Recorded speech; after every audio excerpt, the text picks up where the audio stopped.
What is up, everybody? Welcome back to the channel. My name is Chris, and today I'm back with another video here. This will be my last video here for a bit, as the Flyers are going on to the All-Star break, and thank God. The recent stretch of games has been horrific for this team, and I hate to really say it that way, because when you look at the overall, I guess the view of everything, they actually don't look like that bad of a team. And I like the makeup of where the Flyers are going, and I like the makeup of the team.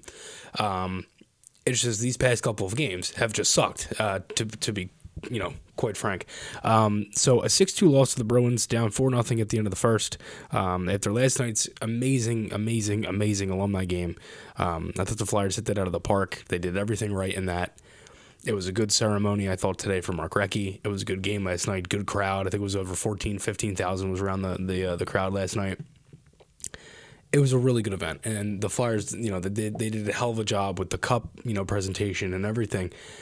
And then even Recchi today, I mean, he comes on the ice. He talks to his family. They dropped the banner. He's on there for 2024.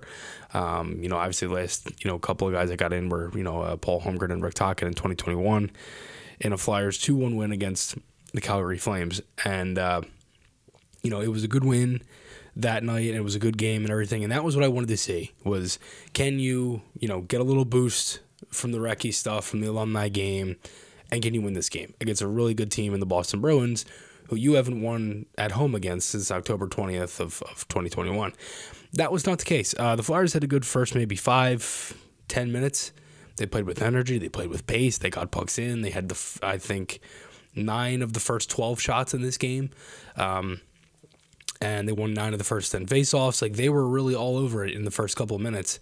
And then, of course, Pastrnak scores. Then they get another one, and another one, and another one. And then they would go into the second period down 4-0 with a new goaltender in net. And that was kind of how this one kind of played out for today. So obviously a lot of things have happened with the Flyers over the past couple of days, from Tippett to Poehling. Obviously the Hart situation is still ongoing, and we don't really know what's going to happen with that as we kind of go over the All-Star break here. But lines in this one: Farabee, Couturier, Konechny, Lixel, Frost, Atkinson, Cates, Poehling, and Forster, and then Delorier with Lawton and Hathaway. Defense: Sanheim and Drysdale, Sealer and Walker, York and Risto, and then Sam Ersson and net, like I mentioned. So Risto was in. Zumula was out with an illness. He was not health bombed. He was sick. And again, like I said, the Flyers, they had a ton of chances early. Not Sanheim's best game today. I didn't love the way he defended the first goal, and we'll talk about that here in just a second, because the Flyers had chances. I mean, Poehling had a 3-on-1 chance. The Flyers killed off a penalty from Lawton. It's another penalty from Lawton. I believe that's 3 in his last 2 games. Essentially, all he's been doing is take penalties recently. And again, I do like Lawton. I do like what Lawton brings. You can't keep taking penalties. And especially when that one I didn't think was a good call, but it's also a lazy penalty, because you have one hand on your stick, you're all the way and you're reaching like this. There's no reason to take that penalty. They take it anyway, they don't give them much, and they cut off. And then Poehling has the 3-on-1 chance like I just talked about. Again, I thought the Flyers were good early. They were fast. They moved the puck. They looked much quicker. And I thought that was the one thing that if they were going to, compete in this game and have, some good moments, it was that. And one thing, if you've noticed that the Flyers have done over the, this stretch of this season, is some defensemen, guys like Sealer, guys like Sanheim, they do it a lot, where they kind of give whatever forward is coming towards them a little bit of room to shoot. And that's fine and all when you can block a shot, because Sealer does that just about every time he's on the ice. But for Sanheim, this is my problem with Sanheim. I like Sanheim. I think Sanheim is a good defenseman.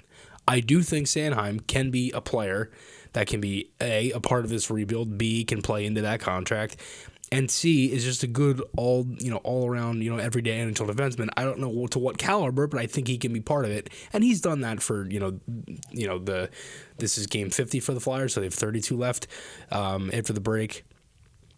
I think that that's part of it. For Pastrnak to stand there and Sanheim to let him rip it, it was a perfectly placed shot. And I honestly thought Ersson could have had it when I saw it at first, when you go back and you watch the replay, it looks a little bit different because it's through a couple legs as well, and I think he got screened on the the guys going by him. So it's 1-0. McAvoy slam dunk. I mean, that's just a classic 2021-22 Flyers goal right there. I mean, that's get absolutely outmuscled in your own zone. Lose a puck battle. Sanheim gets burned on the wall. They send it in front, and McAvoy's right there. Slam dunk. Nothing Erson can do. The third one deflected off, I think, 2 sticks and goes in. And then Pasternak scores again. It's the same thing as the second one for McAvoy. It was just horrific. And I can only imagine what Mark Recchi's sitting there thinking in the box. Like, he just has that whole event for him, and they do all this stuff. And, like, yeah, he did play on the Bruins, and he probably... in any fashion, he's definitely, still somewhat of a Bruins fan. Probably same Pittsburgh, Carolina, whatever teams he played on too, right? But for them to honor you and have that weekend, and then you have that stinker of a first period, and that it's just a joke. I think, the more I go back and I look at them, they lost Mark Howe's Hall of Fame night, they lost Bill Barber's Hall of Fame night. I mean, out of some of the other ones you can go back and look at, they've lost a ton of them. Van Riemsdyk would score in the second period. I didn't really take a lot of notes for the second and third. I kind of just watched it. The Flyers, they had a ton of shots on net. But again, for this team to... there's kind of 2 stories of where this team is.